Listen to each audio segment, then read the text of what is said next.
Good morning, dear students. Welcome back to your class on appreciating prose. We were doing module 2 and the first lesson by Francis Bacon is over. I hope that you have understood the text. And the second one is an essay by Charles Lamb. And Charles Lamb also is a great essayist like Bacon. But there is a difference in their writing, in their style of presentation. Bacon wrote formal essays, and his essays are a collection of facts.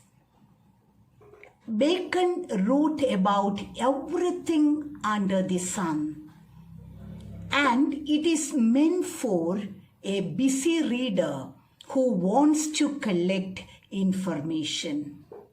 But the style of Charles Lamb is different. He writes informal personal essays.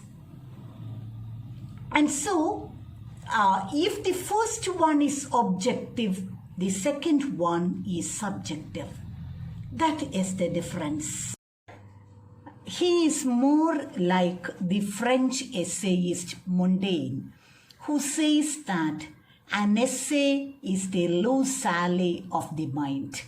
Actually, the thoughts that goes through the mind of the author forms the essay. And in Charles Lamb, we can see such informal essays.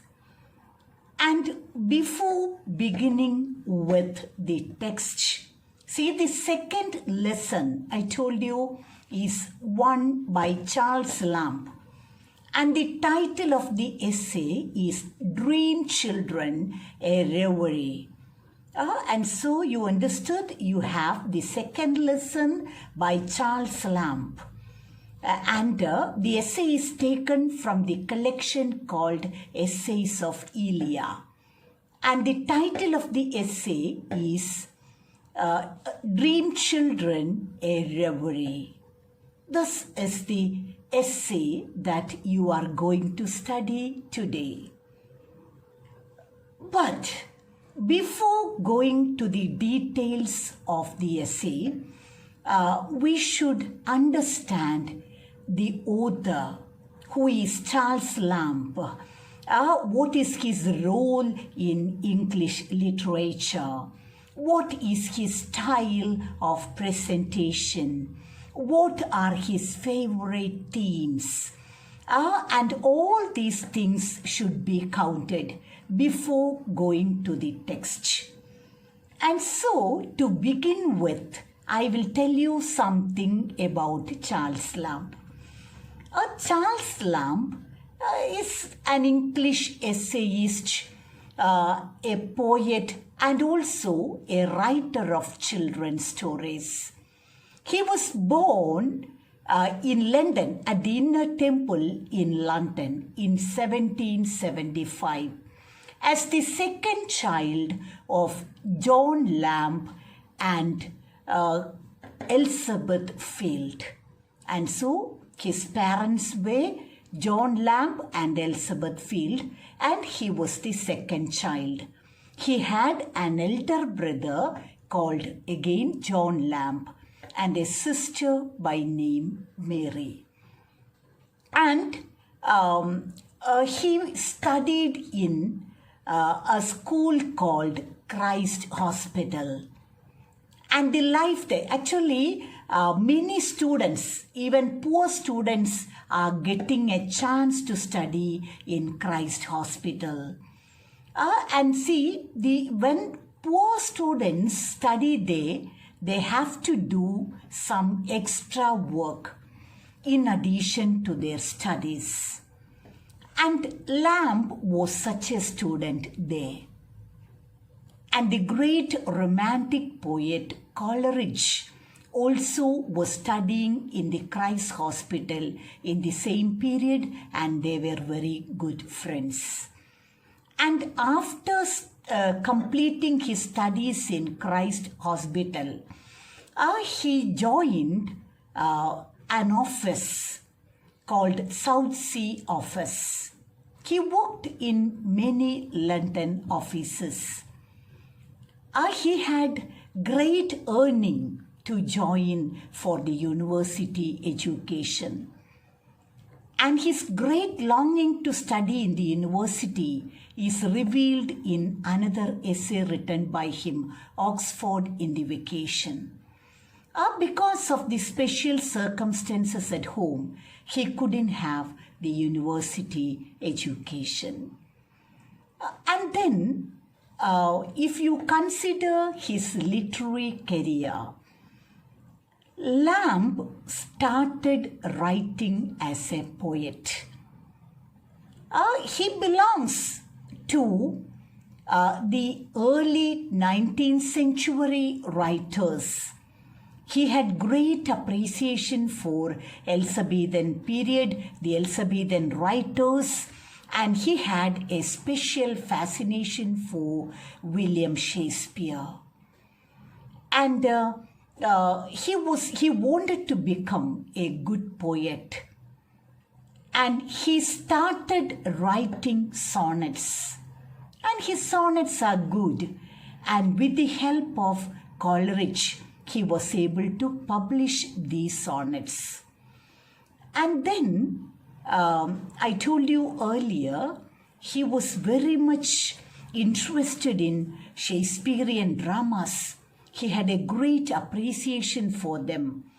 And he made a study of the Shakespearean plays, a study of the Shakespearean essays.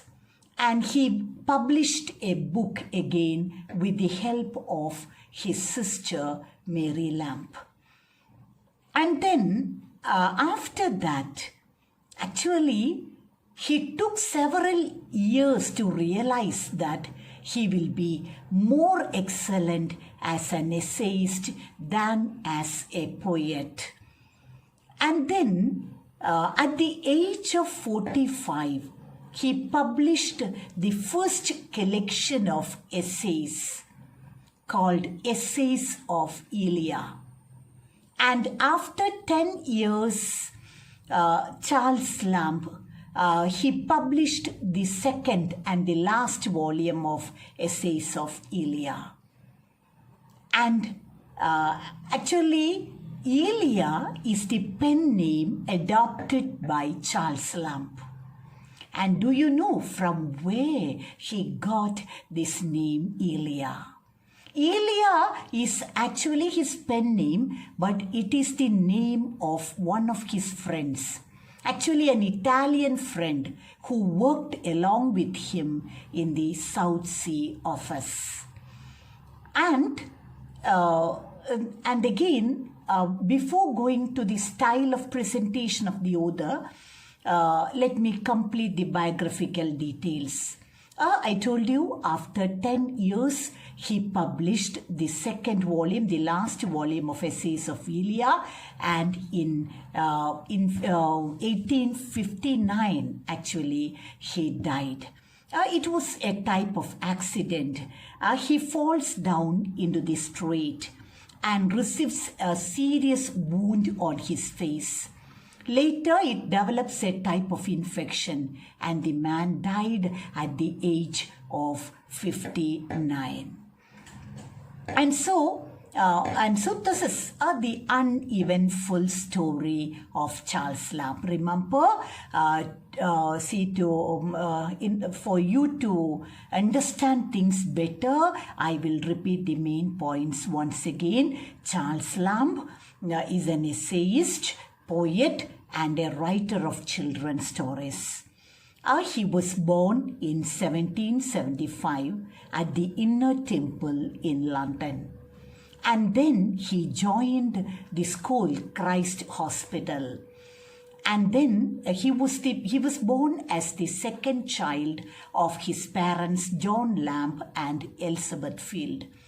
And he had a brother by name John and a sister by name Mary. And all of them have great interest in literature. And Lamb has a special fascination for Elizabethan writers as well as for William Shakespeare. He first of all, he thought that he joined after his schooling, he joined the South Sea office as a clerk. He was not a full-time writer. During daytime, he will be working in the office. He is doing the dull, monotonous life of a clerk in the office. But the evenings are very creative. He will be writing late, sitting late up to night. And so, first of all, he published a collection of sonnets with the help of Coleridge. Then, with the help of his sister Mary Lamb, he wrote an appreciation for the Tales of Shakespeare under the title Tales of Shakespeare. And then after some time, he realizes that he will be more good as an essayist. And at the age of 45, he was able to write he was able to publish the first collection of essays called Essays of Elia, Volume 1. And after 10 years, he wrote the second volume, the last volume of Essays of Elia. And he uses the pen name Elia, the pseudonym Elia. And Elia is actually the name of one of his friends, an Italian friend who worked with him in the office. And at the age of 59, Lamb died in a straight accident. And this is the biographical aspect, or these are the biographical details of the author. And then coming to Charles Lamb. And now you understood who is Charles Lamb. And then now you should understand his place in English literature. Early 19th century witnessed the revival of Romanticism. Romantic revival you have in early 19th century. And before that, writers wrote very objectively on serious topics. But with the Romantic revival, a change in the attitude came. That is, writers decided to become more individualistic. And they understood that the personality of the author should be revealed in the writings. Be it prose or be it poetry, same is the condition. And so, the first feature of Romantic revival is the expression of personality. And so, this expression of personality is clearly seen in the subjective essays of Charles Lamb. And again, you will see that the writer has a very conversational style. A colloquial conversational style is employed by Lamb, thereby making his essays very, very interesting. Now, if you take the essay South Sea House, you will see that the author invites the reader for a talk. And he himself says that he is doing a heart-to-heart conversation with the reader. And so his personal thoughts, feelings are there. And he is able to have a good rapport with the reading community. because of this conversational style. And this colloquial style again is another feature of Romantic revival.